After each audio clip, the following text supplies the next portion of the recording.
ಸ್ವಾಮಿ ಹೇಳಿದಂತ ಮಾತು, ನನ್ನಲ್ಲಿರುವ ಆನಂದವು ನಿಮ್ಮಲ್ಲಿಯೂ ಇರಬೇಕೆಂತಲೂ. ನೋಡ್ರಿ, ಆಜ್ಞೆ ಯಾಕೆ ಕೊಟ್ಟನಂತಂದ್ರೆ, ನನ್ನಲ್ಲಿರುವಂತ ಆನಂದವು ಅಪ್ಪ ನಿಮ್ಮಲ್ಲಿರಬೇಕು. ಸ್ವಾಮಿ ಬಯಕೆ. ನಾವು ಪ್ರಾರ್ಥನೆ ಮಾಡ್ತೀವಲ್ಲ, ಏನ್ ಪ್ರಾರ್ಥನೆ ಮಾಡ್ತೀವಿ? ಸ್ವಾಮಿ ನನ್ನ ಬಯಕೆಗಳನ್ನ ಈಡೇರಿಸಯ್ಯ.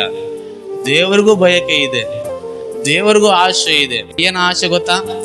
ನೀವು ಆನಂದವಾಗಿರ್ಬೇಕು, ನಿಮ್ಮ ಕುಟುಂಬ ಸಮಾಧಾನವಾಗಿರ್ಬೇಕು, ನಿಮ್ಮ ಕುಟುಂಬ ಸಂತೋಷವಾಗಿರ್ಬೇಕು, ನಿಮ್ಮ ಕುಟುಂಬ ಸದಾ ನಲಿವಿನೊಂದಿಗೆ ಜೀವನ ಮಾಡಬೇಕು.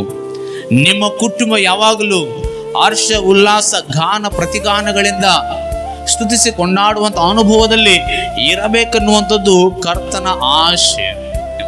ದೇವರ ವಾಕ್ಯದಲ್ಲಿ ಆ ಯೋಹಾನ್ ಪತ್ರಿಕೆಯಲ್ಲಿ ಮಾತಿದೆ, ಕರ್ತನ ಆಜ್ಞೆಗಳು, ದೇವರ ಆಜ್ಞೆಗಳು ಭಾರವಾದವುಗಳಲ್ಲ.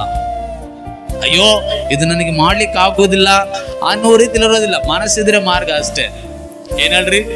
ಮನಸ್ಸಿದ್ದರೆ ಮಾರ್ಗ. ನನ್ನ ಕುಟುಂಬ ಸಂತೋಷವಾಗಿರ್ಬೇಕೆಂಬುದನ್ನು ಬಯಸುವುದಾದ್ರೆ ದುರಭ್ಯಾಸ ಬಿಡ್ತೀರಾ?